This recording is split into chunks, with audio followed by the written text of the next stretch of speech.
Now with technology like social media, I have to try and feel what you're happy and pissed off about, and worried about, and nervous about, and excited about. And I have to kind of put that in a little kind of blender and think, what should I spend my next year dedicated to doing for you? This is Taste. I'm your host, Matt Rodbard. Jamie Oliver returns to the show, this time live from Rizzoli Bookstore in Manhattan as part of our ongoing Taste Live at Rizzoli reading series. We dig into his great new book, 5 Ingredients Mediterranean, Simple, Incredible Food. We talk about his life in London. We talk about New York. Oh, it's so cool catching up with Jamie, and I hope you enjoy this live conversation.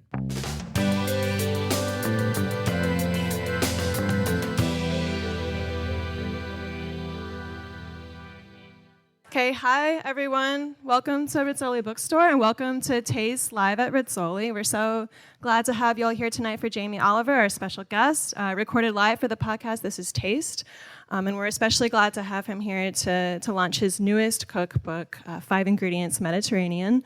He's joined by Matt Rodbard. He's the founding editor of the award-winning Taste and the host of the podcast This is Taste. And let's give a warm welcome now to Jamie and Matt.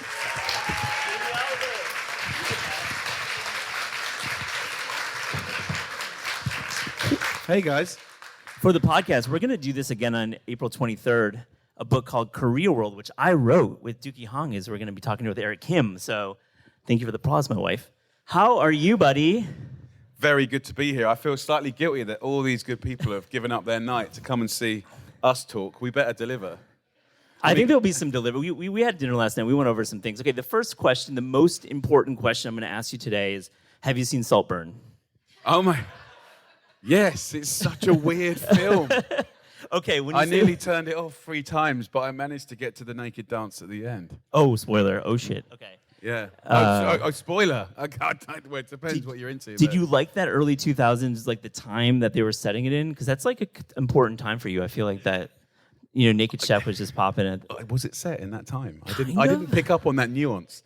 But I certainly like that time. Yeah, that was when the Naked Chef kicked off. And there was a lot of, well, certainly in the UK, it was a much better place to live than now.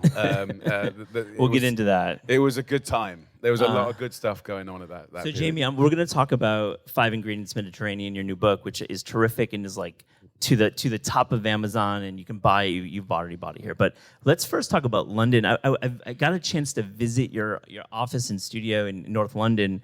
And you walk around the neighborhood and you're seeing there's like a pho restaurant, there's a laksa restaurant, there's like a high-end cocktail bar. How does London, the city of London, inspire the work that you do? That's actually an interesting... first of all, I don't go out as much as people would think. Like, I've got a big family, I work hard, and I go to bed. And then at the weekend, which I normally take off unless there's a problem, it's all kids.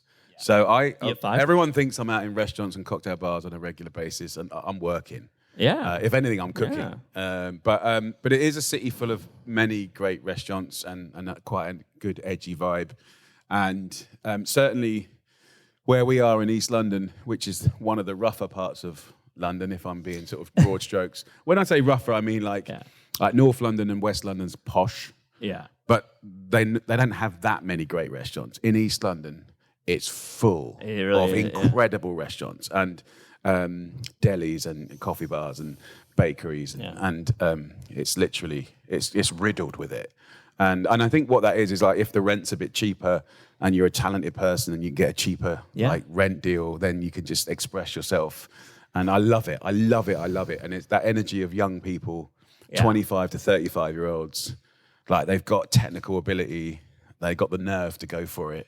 Because it's a tough industry. It really is. And it's such a great energy. So you can still pop up in London right now. You can still find a little space. Yeah. Because in New York, it's like becoming more challenging. You have to go to like, deep Brooklyn if you're going to get out of space. But is there like a creative energy in London right now in the restaurant scene? There's definitely a sort of, every city has its own energy and I think you go there for it and tune into it. But London is quite funny, irreverent, detailed at times and loose at times. And yeah, Londoners make me laugh quite a lot. They're quite interesting. When are you going to do a London show? I feel like Maybe I have never really. I mean, maybe The Naked Chef was the most London show I ever did. Yeah, we remember you. So that was 25 years ago. Yeah. Maybe I should. Don't we want Jamie? Don't we want Jamie back on U.S. television? Let's get an applause here, guys. Like, where's your Netflix show? Where?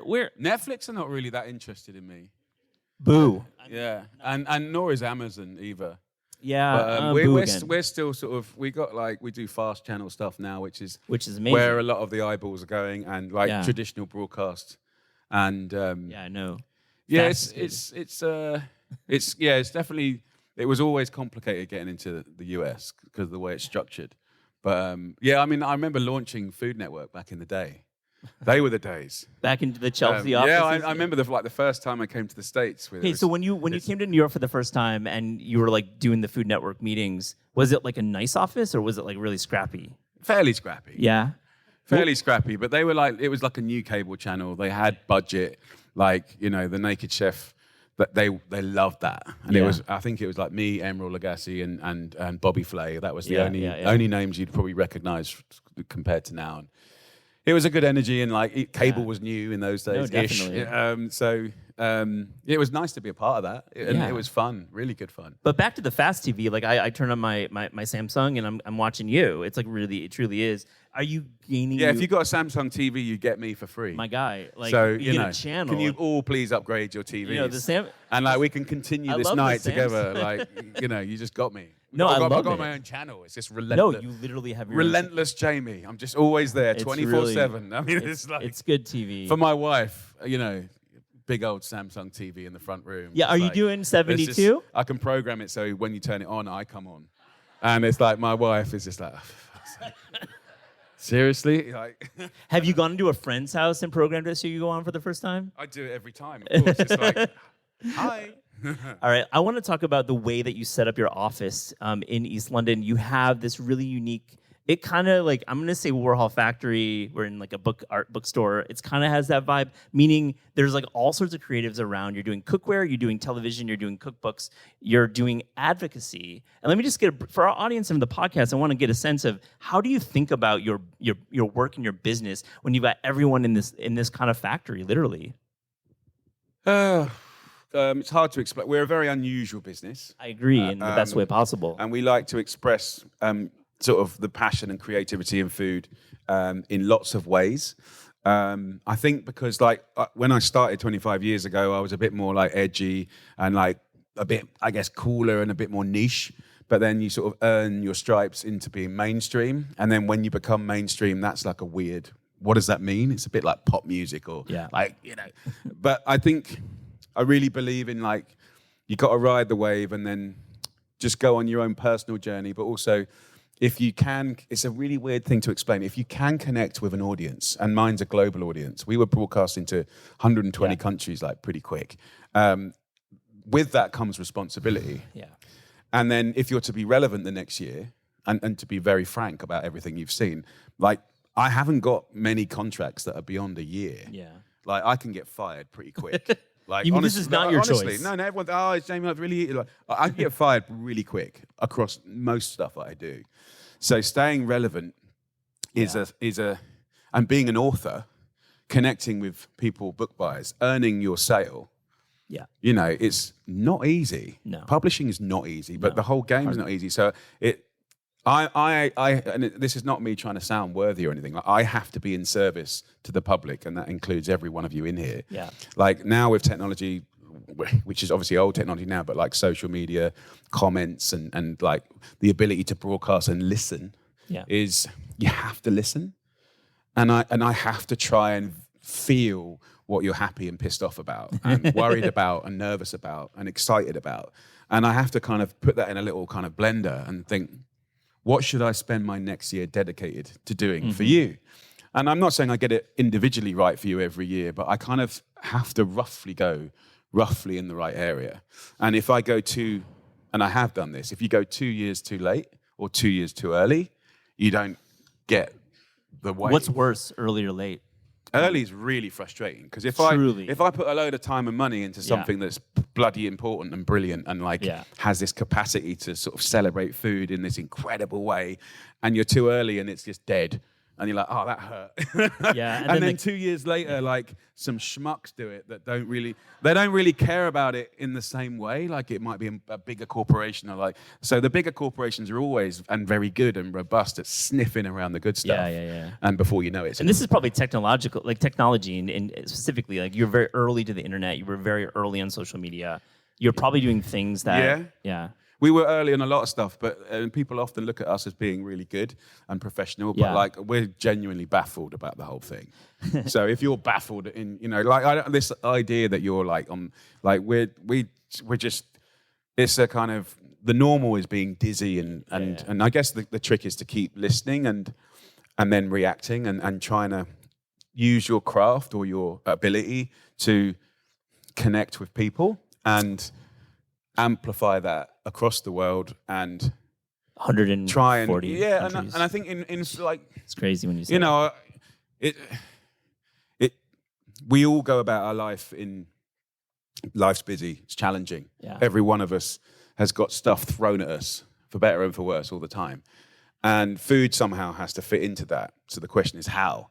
And people often forget that the biggest industry in the world is the food industry. The biggest employer in the world is the food industry. So it ain't arms, it ain't oil, it ain't city trading. It's forget food, about the grocery food. store. It's $1 trillion business in the United States alone. $1 trillion plus. And where you choose to spend your dollar is highly political. Yeah. But you think, I'm just busy, I'm just buying a coffee. Yeah, you're buying like a $6, $7 coffee. Like, is it the best? So like, I think just people are often disempowered by their power. But actually part of what I do is tell stories and make documentaries, but make people sort of spend $1 slightly differently. Yeah. And then what's really interesting is that wherever the dollar goes, everyone follows. So I think like trying to do that at a kind of corporate level or a government level, certainly my how do you say advocacy? Advocacy. Advocacy. I can't even say I have a related question though. I think when I visited your office, and this is related, you had a big vision board. A literal whiteboard of lobbying efforts in political activism, in efforts that you were actually, pressuring Parliament to make change. You were actually working with government. And I want to get a sense for the podcast and for the audience, what's on that board now? And I just want to also just hear a little bit about how you really got the sugar tax passed in the UK. Yeah, okay, crumbs. And do it in 30 seconds, please. Look, I think on the journey, like I got to know the voices of people around the world, what they're worried about. So I start making programs and documentaries to answer some of those questions. Probably one of the things that we do quite uniquely very well is campaigning TV. So what does that mean? It means hiring a team and structuring a team that can actually campaign. So it's not. What do you mean by that? Sorry to clarify. The documentary making is quite structured. It's production, and there's a budget, there's a team, like that you're good or not good, and then you tell a story, and then you get that story everywhere. Campaigning is a team, and it's hard, and that's how we're going to election time. That's how people get voted for, and like so, building a case for large amounts of people to say I agree and I support you it has a very long tail. Yeah. So when I did, say, school dinners like 15 years ago, which was we had no standards for kids' food in Britain at all. So 190 days of the year, kids go to school for breakfast and lunch. There's no standards. It's a Wild West. All kinds of shit going in there. Terrible, filthy stuff. No standards. So we created the first standards ever in British history. There were standards for dog food. How British is that, by the way? There's standards for dog food to sell, and if you don't adhere to them, you go to jail. Like it's serious business. But our kids, so that's, so you have to have a very long tail to shepherd that to a good resolve, but also the resolve, which is winning, which we did, you have to keep, another government can change it. So you have to have a long tail that keeps it, dig your heels in, and that becomes part of modern culture. So you can't go back regardless. So, give me an example of a film or piece of content that you created that actually enacted changes. It feels like the sugary drinks tax is a really interesting one. I do. Yeah, that's a good to back to that. I do like a couple of documentaries, prime time, We tell the story of sugar. We show that the biggest source of sugar in our kids' lives is through sugary sweetened drinks. Then we look at the industry, and then we say, look, they came in a few years ago and it was cute and it was a treat, and now it's hydration. Like, is that cool? Like, what do we do about it? So then you build a case to tax it, and that is a tax that the businesses would take. And then when you tax it, you say you got to ring fence it and only spend that tax for good, right? So governments hate this across the world. So you say that tax, which was 430 million in the first year, only goes to elementary schools for breakfast clubs and sports clubs. Ring taxing is like earmarking the tax money for. Yeah, they call it hypothecation, and it's a big word for you can only spend it on that subject. Yeah. And they hate it. Because what they like to do with your money in tax is whatever they want to do with it. Like, they don't want to be told what to do with it. So we do that, and we get it across the line. But basically what we created was the fastest reformulation of sugary sweetened drinks in the world ever. This is key. In 6 Reformulation months. of a drink. You're not saying you're taking all of the sugar out of drinks. It's reformulation. You're not saying you're only doing aspartame. And we did it in 2 gears. So there was always like a carrot for any level. And but then if you judge me on that, that's not the genius of the story.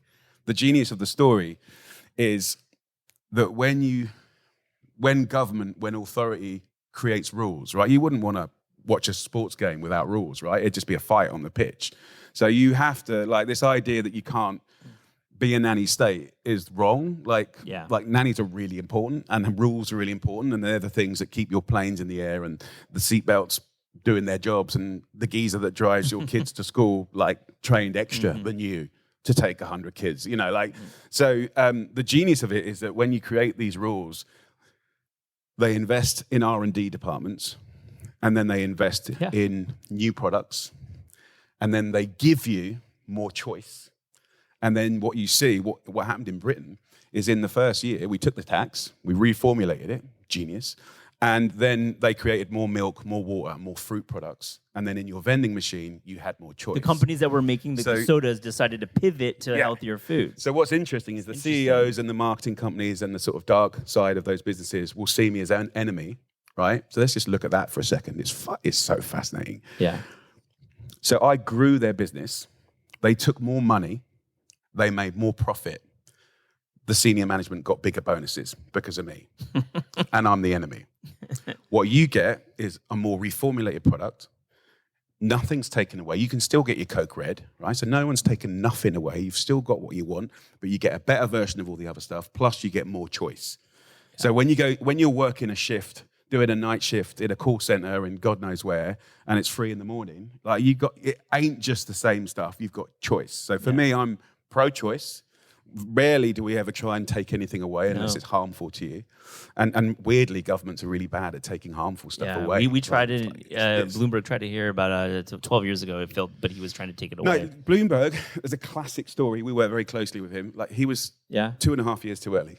There you go. He would have got that over the line 2.5 years. But he got the smoking ban, and we're all better for that in America. Yeah, but then the ripples, because he did the US thing that didn't work, he got the Mexican one over the line, right? And the ripples of that is then, we got 50 countries that have now taken on what we did in the UK.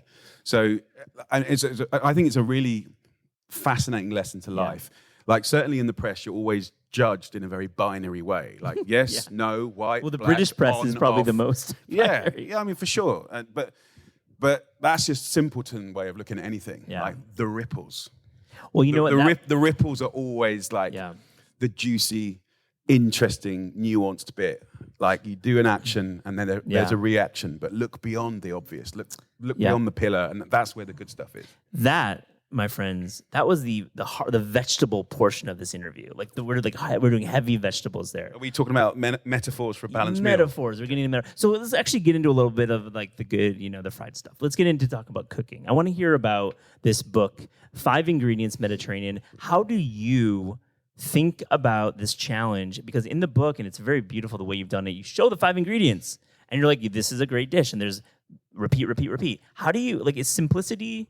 That's like one of the hardest challenges in cookbook writing, wouldn't you say? Yeah, I mean, I'm gonna try and not.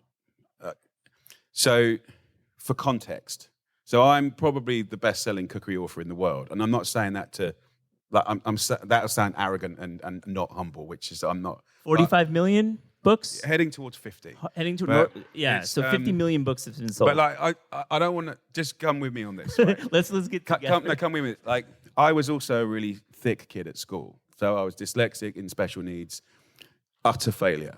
Right. So I think you put the two things together, and we're just like, okay, that's getting interesting. So when you've got neurodiversity or you struggle with things, you have to problem solve and get around it. Okay. So then, like, when it comes to that, which is sort of like words were my enemy. So, like, if something's going to hurt or burn you, you run away from it. So then I had this gift of having an opportunity to write a book. So you have to, like, it's a very, very emotional subject. So if you're kind of like niche and you're foodie and like you're like into it and you're kind of geeky and nuanced, cool. I've got books for you. I've written them, right? And I've given you the best version I can of that. Historical, philosophical. You wrote a good one about America. Gritty. One of my best books is America. I love your America book. Like, it's great. But like that is answering that's a question. That's an answer to a problem. So you have to be able to divide yourself and not just do things for yourself. So you listen hard, and then as a dyslexic, like the white page is different to me. So I get in a little room, in a glass room, I have stickies, and before I write one single recipe, I break it down into structures and chapters that kind of flow, and then within the chapters, I look at a nice mix of the most common, like to give myself to you, which is how I look at it. I look at exactly what all of you buy, and I get that data. So I roughly know what you're all buying every week. And roughly what you all buy every week in your basket data it doesn't change much. It's about 4% different every week, right? So I'm looking at the proteins you're buying, the veg you're buying, right? And then I go, okay. And this is for the States and the UK. Like I do both out of curiosity. So then I look at the chapter and I start going, right, chicken, like what would we do on fish, like veggies, like carbs. So I break down that, say 10 chapters, 10 things in it. So I want a nice spread because I want to get enough recipes that will resonate. Each recipe will resonate with different people in the room for different reasons. So I've got to get enough of what you want, enough of what I know you're going to like, and enough of what you don't know you're going to like yet. Right. So that's like the 2 years too early stuff. Mm-hmm. And then I've got to study what's in the supermarkets because like I love and support the farmers markets, but like I know the people are in the supermarkets. So that relationship's important because we want them to be better, and where you spend and what you ask for makes them change. And I have to, although there's lots of reasons not to. I have to believe that small, medium, and big businesses can all be better, and we're all part of that. So I haven't even written a recipe yet. Yeah. This is so then we start traveling. Ingredients. Then we start doing the TV. Then we put the TV research in, right? And we're in Spain, France, Greece. We're in Tunisia. And then we start writing, right? And then we start looking at little things like pastes, pestos, tapenades, harissas, that are like these little flavor bombs. Slap. Mm-hmm. So you're buying loads of chicken, you lot. You're all buying loads of chicken. Chicken is like 70% of the recipe. Or vegan. But like chicken everywhere. So, But actually a lot of people are bored of the same old. So you start using these little kind of flavor bombs just to give it a spank here and there. And it's like, okay, cool. Are we going North African? Harissa is in like many of the recipes. Yeah. Not many. That would be reductive. That's because in this book, like Tunisia stole my heart a little bit. Yeah, because I feel it hasn't become. Let's talk about harissa a bit. Let's go there. Harissa. When you think about harissa, what is it doing to a protein? Like a chicken or like a fish? It's good on everything, really. I mean, I think the combination of chilies and how they dry it and then rehydrate it and then mince it and then add their own preference of spice. You get it in a jar and you rub it on a chicken breast or a piece of white fish, or you use it as part of a dressing or a marinade, or like just a little tiny little bit on something that's like creamy and tangy and delicious, and cheese and veg and but you can use it like overtly and just go for it. Yeah. Or you can just have such restraint, but it's just sort of like woohoo, like a touch in like a big bowl of yogurt. I think so. I think but also it's in all the supermarkets. So so you like use it or lose it. So like the supermarkets will absolutely sell anything, honestly, but you got to ask for it. Yeah. So if you go to the same brand in an area where there's a massive Indian population or an Asian population, like you'll see them like peaking in those areas. Yeah. And in a regular version, that you wouldn't get that. So they can do anything. I like the New York Shook. I'm going to shout them out. I like their harissa a lot, so I'm going to shout out the local brand for the podcast. But Love it. But some of the and chilies, I like chilies. So the dishes, bouillon-based mujadara, you've got like shrimp, beans, and harissa. We just talked about the Tunisian influence. So when you think about the Mediterranean, I mean, that's a very large swath of the world. How do you actually define for this book particularly? The question is like Mediterranean food. Can you like say what that is in like a few words? No, I can't say anything in a few words. Like, listen, I can't do short answers, and it really pains me to do it. But you're doing a good job. I think like the Mediterranean diet has got all the years of people looking at diets. Like the Mediterranean diet it stacks up. Like they're pro vegetables, pro herb, pro citrus, like pro legumes, like and they get the benefits of that. I mean, they're connected by the sea and the temperature, but there's so many different like religions and cultures within that.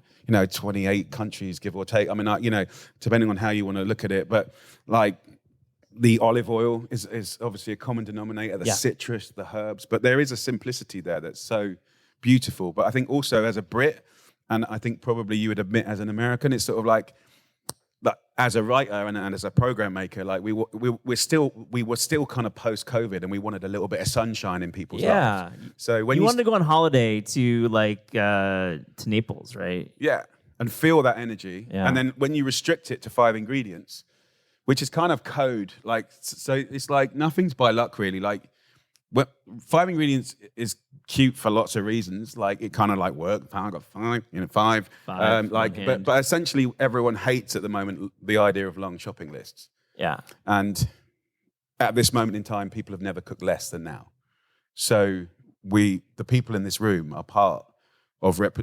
If you're here, this is a true fact. If you're here, I'm like you're in. Like this is the kind of club, and like there's not many of us left. We cook less as a culture. Everyone assumes we cook more because food is at the center of our lives. In the media, we know who the players are in the baseball cards. It's never been less. But it's never been less. It's a rare breed. Which is very sad. Yeah, and also people think cooking, like heating something up, like cooking. Like a pile of stuff, doing stuff to it, and having something delicious at the end of it. Like that's cooking.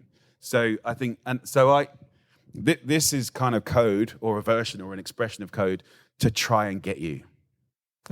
So as a room full of foodies, it should still be worthy of your time, and I hope it serves you well. But for the people that aren't in this room, that's what that was kind of written for. Yeah. So like trying to write something or express something that can talk to a wide range of people and try, and I guess my approach as a dyslexic is trying to take the luck out of it. I mean, it was always very tactile. Like I always went to like the printers and saw and chose the paper, chose the font, sat with the designers, every book, since day one. And I watched you do it we were walking around your office and you're doing it for Knife Packaging that day. I happened to visit you. You were like tweaking it, just walking by. It's cool. It's cool to see. Yeah, I mean, I think like you can apply it to anything, but I think like when this comes off the press, warm, it's like a little baby. It's not, but for me it is. But like, and like, some covers feel really like textural and high quality and quite artisan.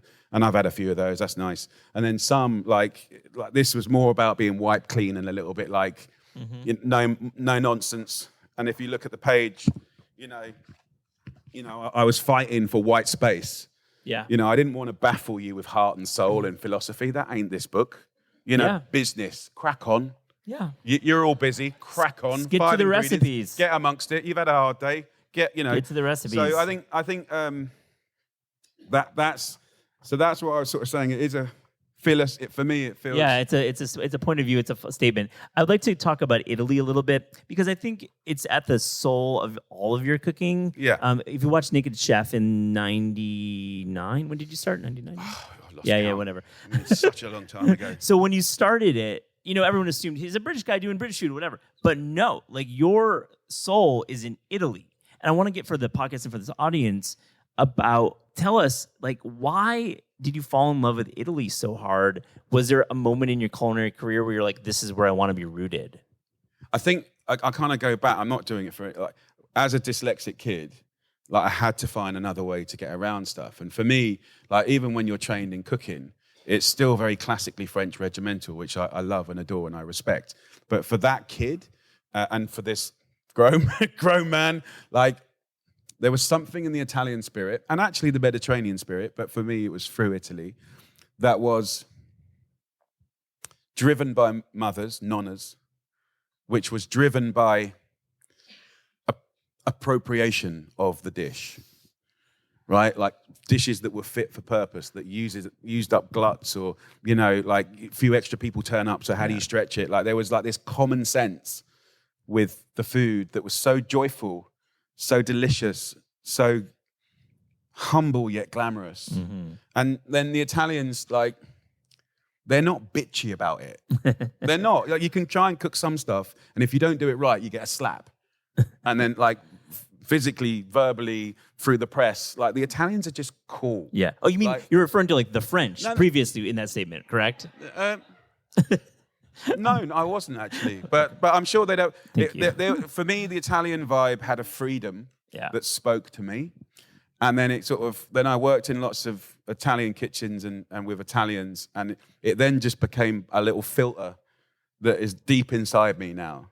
And even if I'm cooking British stuff and I'm trying to reach it, and funny enough, I've gone full circle now. I'm like deep into French stuff. I'm back into the French stuff. Back? Okay. Yeah, I'm loving it. But I think that's like the book I gave you last night as a gift. Yeah. I said last night, like when I read it when I was 20, it meant a lot. But now I've read it again because the chef died. Yeah. Like it's such a... Give him credit on the... and Nico Landers. Nico Landers, yeah. The words mean different things now than when I read them at 20. And I think that's all part of our journey. Like it's good to go back to old stuff and just refresh and to look and that appropriation, like... You were single then, you had family then, the family have moved on then, like just the way you live and how you live and where you live, like it changes the reference point of a dish, I think. So... Is there a dish that you have, over the course of your culinary career, haven't quite figured out?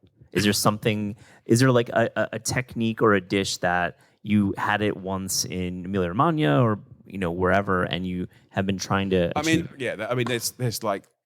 There's pasta dishes. Like I'm pretty good at pasta and like done it a lot. And like many times I've sat with a 96-year-old nonna and she's just destroyed me. And then conversely, like it's like I've sat with an 8-year-old Italian girl and she destroyed me. And so I think like it's good to be humbled regularly. And my wife would attest to that. I think like being in a constant state of not being good enough is quite good for your creative soul. Yeah. I think, and also that the people that you saw in the office, like I've surrounded myself with one of the things I've done right over the last 25 years is as soon as I had any money, I invested it in people. Yeah. And like they don't like walk around all day saying how great I am. It's quite the opposite. Like we're always interrogating, always, I think I got a always sense of not that. quite happy enough. Like always trying to do better, but always for you actually. And that's so that constant state of not quite happy enough is keeps you going. Kind of a great tension, and they're not kissing your ass. Also, you do group lunch twice a week or something in the office. Every day. Every day there's like lunch in the office. Yeah, every day. That is and truly breakfast. The greatest. And breakfast. Yeah. I think it is. We're a food business, so if you're a food business, like the best way you don't need to do a memo if you're eating it. No, it's true. You got to test stuff. And even like sometimes like it's an amazing resource that we have now. Like we were like in startup mode and we were like a shabby chic operation for 17 years. Then we finally got organized, and so now like if there's beautiful authors that are like just starting out and they're brilliant and they like it's in their heart, like they have full access to my business, full access to the room. They can do their book launch party. They're like, and we you can had Julius Roberts there. We're putting out his book in January. We sniff out the good ones. You got some good guys coming by. Yeah, we just love people that try hard and do their thing. So one more question, then I'll get to our last section, then we'll open up the audience. Television, I kind of hinted it and joked at the beginning. What TV show do you want to do? Netflix is listening. I mean, They log like we got something. Netflix are never going to be interested in me until I'm dead, probably. But but to be fair, when I'm They dead, will- when I'm dead, they'll probably be dead as well. So, look, here's the thing. Like, it's the days of TV saying the sky is the limit. Dream up something wacky and we'll pay for it. Like that, they're gone. Yeah. Even for Netflix. And like, I personally would love to spend a summer in Peru and work hard to bring to you a patchwork quilt of that country. Like I've read enough, eaten enough, and I'm desperate to go. And I can go, but if I go without the means to show you, I feel like I'm like having an affair. It's like, so it's really like, if I go to a country without taking a crew, I feel bad. And there's a kind of rigor of making a program that really helps you get under the skin of it. We get access to spend things. months. We spend months. And our job is to go where you haven't seen on TV before. So that involves weeks and weeks and months of research. But yeah, I'd love to do that. But there's no way the BBC or Channel 4 will commission that. Netflix ain't going to commission that. So actually, you know, where I want to get in my career, actually, because it's all a bit weird at the moment in TV. Yeah. Like, no one's having a good time out there. Yeah. Like, because it's the same sort of people and dough just getting scattered across bigger, wider. Podcasts are worse too. Are they? Yeah, kind of. Yeah. I've never done podcasts, so I wouldn't know. Yeah. But I would love to self-fund stuff. So I would love to pitch to you and say, like, that kind of whole Kickstarter stuff. Yeah. Like, open it up to the audience and say, like, here's 3 shows that I'm really passionate about that I think, you know, obviously tell me what you want as well, but like, and do a little sizzle of each one and then say, look, you know, put $5 in, and then when we get to, you know, £1 million, then we can go. Yeah. So, because that's what it costs. It's bloody expensive to get to do it right. Yeah, and it's like good kit, good lenses, good crew, people that can shoot food really well, really good producers. Like, none of it's cheap. And then the secret ingredient is time. And the time's the most expensive bit in production. No, so it's too much. I hope I can get to that stage. What about the Samsung money? The Samsung money. Well, the Samsung money. It's not quite hitting. Well, no, they buy old content, but actually, they're getting so robust now that they might start commissioning their own content, which is quite exciting. Because I don't care who my boss is, I just want to make good stuff. You just want to go to Peru and film a great show. I don't care. It will happen. Literally, it could be the most random person in the world. I just want to make it, but like, it's. So I just got to find the means to do it. I'm giving you $5. Give me $5. Like, everyone in here is going to give me $5. Get us another few. All right. On This Is Taste, we have guests about the discerning taste. So to close this live interview, here's a little Fast and Furious quick fire test. Are you ready? I'm so bad at quick fire. I love it. You're going to do it. You're going to be fast, and we're going to get to questions because everyone's going to have great questions to answer. All right. The best fruit. Oh, God. Passion fruit. The worst vegetable. It's got to be one. Turnip. Yeah, agree. Hard agree. Turnips are not good. Thank you for saying that. I mean, I still love them. I can do some good stuff. You can do good stuff, but you got to throw on a bunch of like pork fat and stuff there. All right. Your favorite London restaurant. We'll say that right now. That's really hard. You got to give me one. Just give me one answer. Probably Rachel's Canteen, I'll go with, because I really like Margot Henderson and think she's great. And I like the crew there, and the food's delicious. Favorite New York City restaurant? King. Shout to King. In the house. Go on. Here we go. Jess is here. Thank you, Kate. All right. That was an easy one. Okay.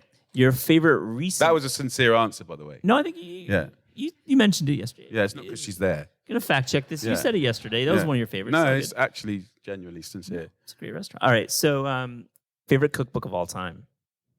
No, that's really hard. So what I will do is say, and I think this is an interesting lesson for the boys.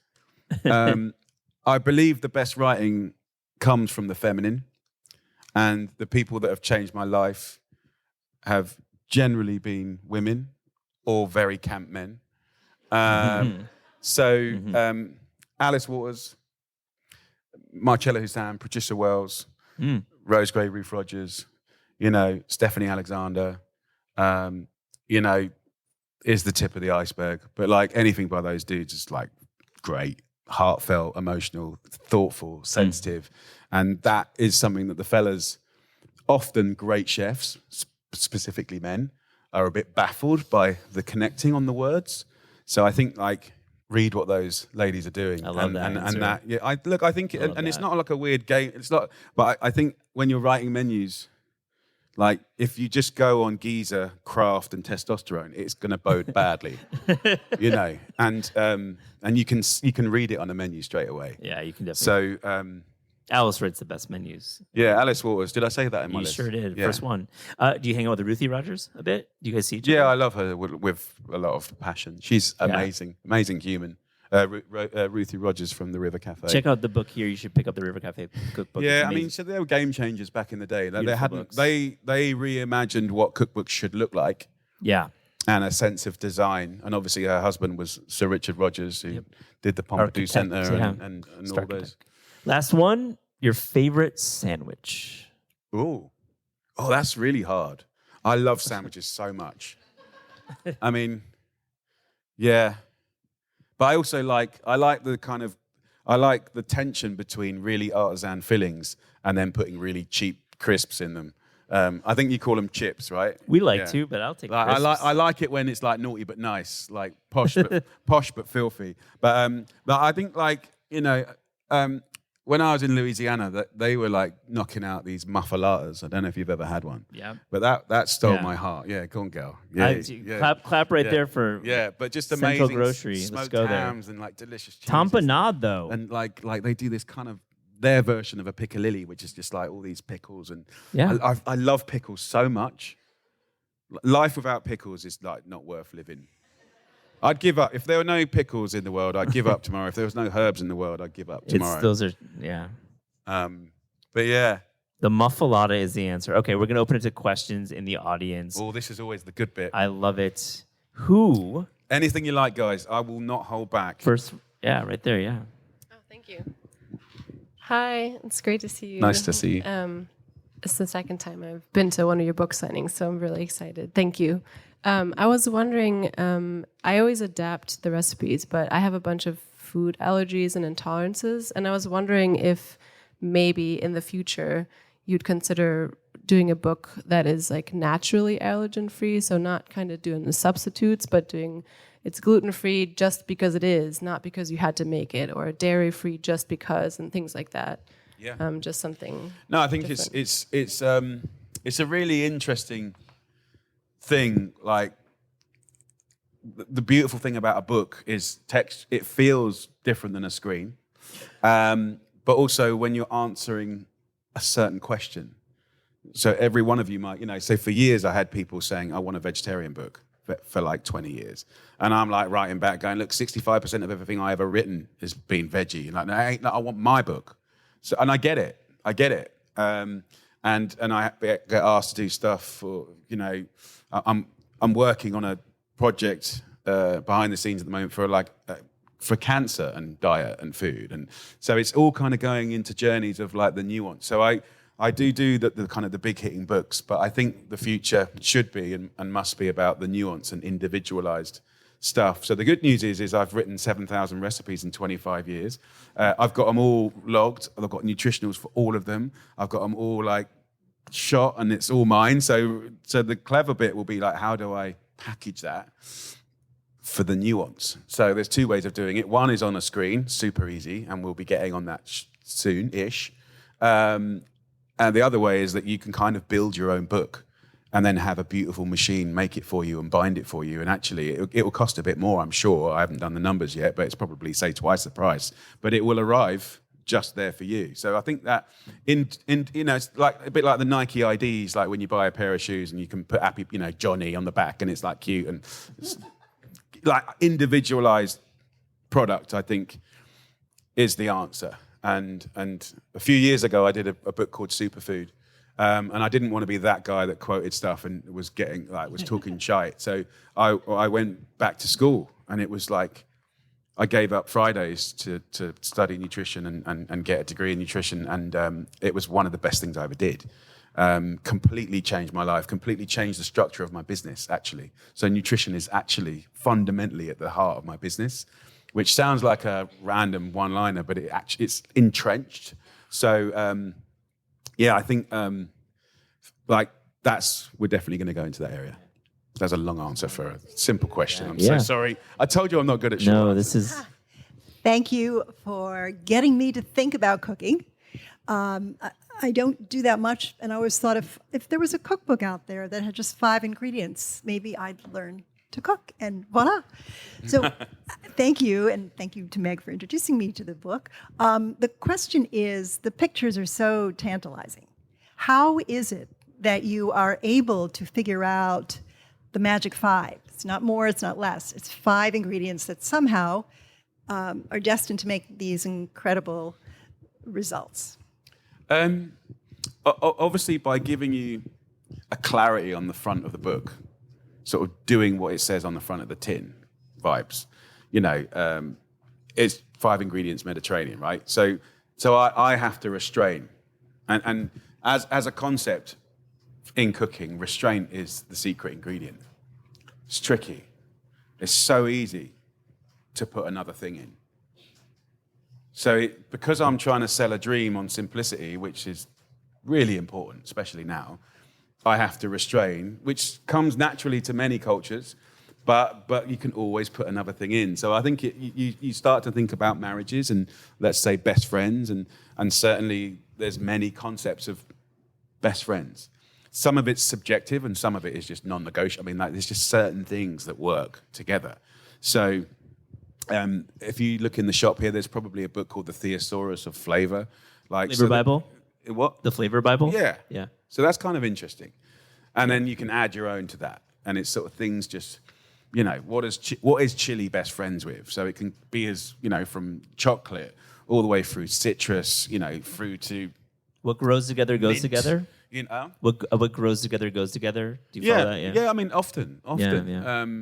But so I love that. So when we're putting the 5 ingredients together, but then the tricky bit, so there's a lot of, in modern day, the dish in there, when we're in Greece on the islands, and they're making tzatziki everywhere, it's delicious.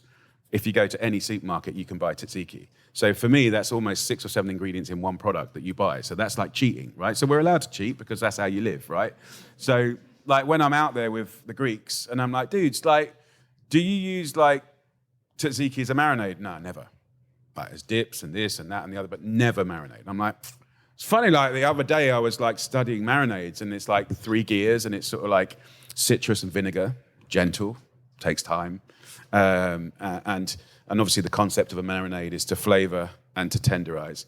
Then the second gear is dairy, buttermilk, and the acids within the dairy.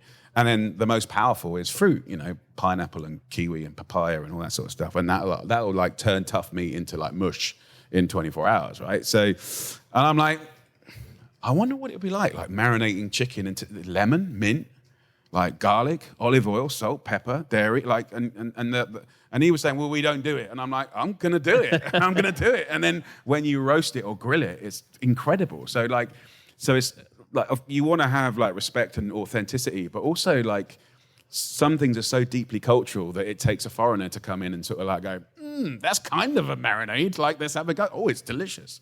So in that dish in the book is onions, rice, chicken, tzatziki, and lemon. And you get a whole meal out of one pan, and it's badass. It's all right. So that's part of the journey of writing 120 of those. It's but it's never easy. Let's take another couple questions. I'll try and make them quicker. I do apologize. Yeah, you're doing okay. You're down to 3.5 minutes each. So. I get it. Hey, Jamie. Hello, sir. From one Essex boy to another. I'm from Clacton-on-Sea. Have you been there? I haven't actually. Haven't you? Oh. Tell me. So how is Clacton-on-Sea? I haven't been there for a few years because I live here now in the great New York. But I just wondered. Obviously, I grew up an Essex boy. I wondered what were your favourite foods growing up in, Essex. Things like I loved fish and chips and blah blah blah. So I'd love to know what yours were. Well, certainly around that area, the sea, it's cold, clean water, incredible oysters, Malden sea salt, Colchester oysters, beautiful winkles and cockles, clams, whatever you want to call it. We had amazing seafood, flatfish, Dover soles, plaice, turbots, sea bass. So, I mean, I grew up in a pub restaurant with 6-7 chefs working on a shift. So we cooked that in some lovely Anglo-French ways. beautiful pies, fish and chips, of course, but also like, you know, something that we're quite good at in the States and the UK is like most towns have an array of like immigrant restaurants that are like fundamental to our happiness. So, you know, from Chinese, Italians, Greek, you know, Indian, like it's like we're so spoiled, so and blessed. So that's the tip of the iceberg. But definitely hot chips, malt vinegar, you know, some tartar sauce and a lovely bit of fish and chips on the seaside on a cold, miserable, raining day. I can't think of anything better. and the smell of burning tires from an Escort XR3i with some boy racer with fluffy dice and a group of people in the back seat. And a straight through exhaust pipe. That is Essex through and through. It sounds like Pittsburgh. Yeah. Hi, Jamie. I'm a very inspired home cook by many of your books and the founder of a new food as medicine startup. So my question comes from that angle. I think in today's environment, I'm curious what role you see your books, your shows, your knowledge in the overall healthcare industry. Gee whiz. I mean, look, the healthcare industry, for as much wonder as it contains, is as conflicted as the food industry. You know, they kind of, you know, they're pretty happy with the status quo at the moment. You know, they might not necessarily want you to be healthier because they want to sell you some stuff to fix you, right? So I think the food is medicine and the conceit of it, and obviously, you know, many cultures, Chinese medicine is a good example. I think thousands of years of like take control of your own, you know, take control. I think that's really powerful now, and that's why I think cooking is so powerful and keeping cooking alive, and all of us trying to get our friends and our family to cook, and it's empowering. And if you can cook, you can save money. If you can cook, you've got choices. If you can cook, you should be a lot healthier than the everyman. So I'm super supportive of that. But there's a lot of noise and inertia with, you know, you have to make your own choices because sometimes it's hard to get the good stuff. So you have to be curious in your area and find the little shops and the little places, and you know, and I guess in some respects you can order stuff online. Certainly in the UK, anything can get delivered to your house now, and I'm talking about raw ingredients, and you can get subscriptions, and there's some really cool stuff happening. So it's kind of, but I think now more than ever, you've got like kind of more crap than ever, and then more choices than ever. So you kind of have to like, and then the kind of algorithms in TikTok and this, that, and the other are kind of like just are strange. So it's probably, you know. So I just think hopefully we get to the position where the interesting small guys that are doing great stuff can get their stuff to you. And look, I think also schools have got to start teaching cooking again. I just don't understand it. It baffles me. It baffles me so much that we don't seriously take teaching kids across the country. Yeah, it's a real shame. How to cook. Let's do two more. Is somebody in this area, and then we'll do somebody in that area. So let's do one there, and then we'll wrap it up. Well, Jamie, I didn't know you until this past year with Yes Chef. And so that's I'm cool. A newcomer, and it's this amazing. is my birthday. My wife flew me up here to see today and sign it. So, well, that is a lovely wife. And wow, how nice. But just the same that you were talking about food and those 10 ingredient or 10 foods that everybody ought to be able to cook. Yeah. For, like you say, the schools, it's very difficult to get anybody in public schools to go to that direction you're talking about. But after school programs like Boys and Girls Clubs, yes, where you could come in there with funding to be able to start a kitchen, get somebody in there. Is there any thought of something like that in the U.S.? Like for me personally, like anything that I do with anything like that, they've always got my 100% support for free forever. Like that, I'm all game for that. And I think what needs to happen in food and stuff is there's lots of cute things happening in cute places, and it's all a bit random. And what I've tried to do in my business is take the randomness out of getting these breakthroughs. So the idea of communities coming together and there being a network and sharing resource and parents having a louder voice to get governments to take, Because, if you're talking about America or Britain being more successful in GDP and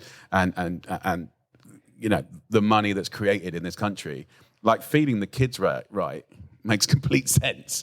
If kids know how to cook and they grow into young parents, we can track them in England and America, and you see that if they're fed right and they're taught about food, they do better at school, they get better jobs, they earn more money, they take less days off sick, they're more productive, and they live longer. And it, certainly in elementary school, it's the best way to learn math and history and geography and all of those things. So, but sadly, they look at it as a luxury, not a necessity. And I think one of the problems is because our governments work in a 3-4 year cycle, really, like, to answer a lot of the questions that you're passionate about is a 20-year, 25-year plan. So we just got to get organised. And believe you me, I'd love to get involved in it, and I'm open to anything. But what is the car you drive? car? Yes, is it a Ford? So, what is that? With a funny top. I've got I've got a Mark I Capri Ford that's quite sexy, and it was sort of, I think it's shaped a bit like the old Mustangs, and then I've got a Renault Traffic, which is not glamorous, but I've got 5 kids, and that's the people carrier. Because when they say you're a 7-seater, there's no room for the baggage, right? So you need a van. So that's one more over here. We'll do one. This guy right here. We'll do questions after. Hi, Jamie. Thank you for sharing everything so far. My question for you, as someone who's written over 7,000 recipes and has sold over almost 50 million cookbooks, as a chef and more importantly, a lover of food, what continues to fuel your passion to continue to cook, more than 25 years later? Is it travel? Is it your family? What is it that continues every day to encourage you to cook? Of course, it's the fundamental part of your business, but what is it that keeps pushing you to continue to cook? It's a great question. I mean, oh God. I think like now I've set up a life where like there's so many people in it that are obsessed as I am. So you fuel each other. So sort of safety in numbers, as it were. I think the hope is that if I keep trying and keep poking and keep innovating in the best ways I can, that I can start answering some of the questions that he was just answering about, like, how do we get food back to be like a pillar of society? Because when you get the food culture right, and I don't think it's because I'm being biased or like romantic. It's like, to be American is food. To have community is food. Like to celebrate diversity is food.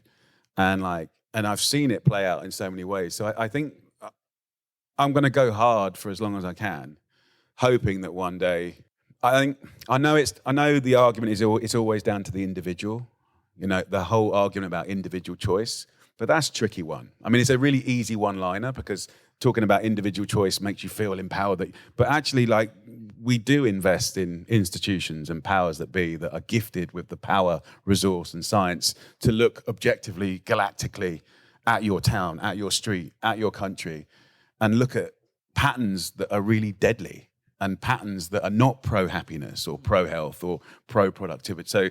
So there's like this hilarious and beautiful and natural romantic side of food, which is the bit that we love, but there's this kind of this other side, which is like, and all we need is a few people. If you had a president that really believed in that, like brilliant things could happen, and it could make people happier and healthier, and I truly believe that. And interestingly, like, we're about to go into elections in the UK, like never in British history has a minister ever gone for the big job and put child health central and food and farming central. So I really believe that it's fundamental, and it's just been like quite forgotten. So I'm going to keep trying, and I'm hoping, because I think life sometimes is a bit of a numbers game. If you just do one thing, like, it might work, it might not, and I've had my fair share of not. So I'm just going to keep plugging away while the legs are working and the brain's working. And hopefully before I die, we might strike lucky. And I think it's never too late to change, but sooner the better. But yeah. Will we see you in Parliament? I asked you this in July. Parliament. And you were like, hell no. But now, will we see Mate, you if in Parliament? if I had the big job, I would invite you all over. Like, we're going to have a great time. But I think, and I'd be massively biased on the things that I just spoke about. But no, the answer is no, I'm not going for that job. But I sometimes wish, like, God, like, we have a program called the Ministry of Food. And actually, it was an old department of the government in the war. And funnily enough, that in the UK in the Second World War, we had a Ministry of Food, and it's kind of actions, not objectives. Its actions was about going to the public. So it wasn't about the public coming to them. It's a really interesting sort of emotion. It's like, so obviously we're in crisis, but to answer a bit of your question again, like, humans are funny. Like, we only do shit when it's really bad, you know. So. Like, in the Ministry of Food, if you actually look at what they did, it was like 2,500 ladies that went out into bingo halls, went out into high streets, into factories, and they were showing how to do cool things that were delicious with rations. And like, they still got to do birthday cakes, morale, you know, like keep the island pumping and going. So I love the emotion of the government going to the people. And I love the emotion of having a ministry that's just for food, because it's gone, it's been disbanded. Oh, it's been disbanded, okay. Yeah, so that's the end of that answer.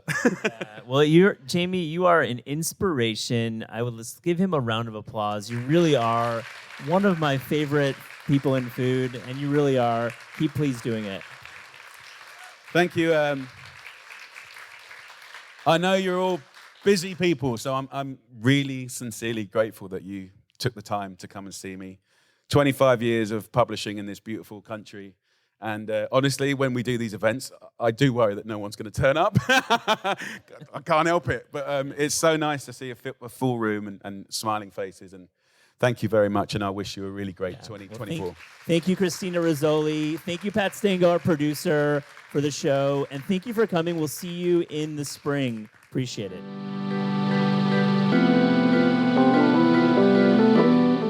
This is Taste is hosted by Eliza Abarbanel and me, Matt Rodbard. The show is produced by Shalia Harris and Pat Stango and edited by Clayton Gumbert. Theme music by Steve Rydell. Visit Taste online at tastecooking.com and make sure to subscribe to our newsletter for updates on all cool things that are happening.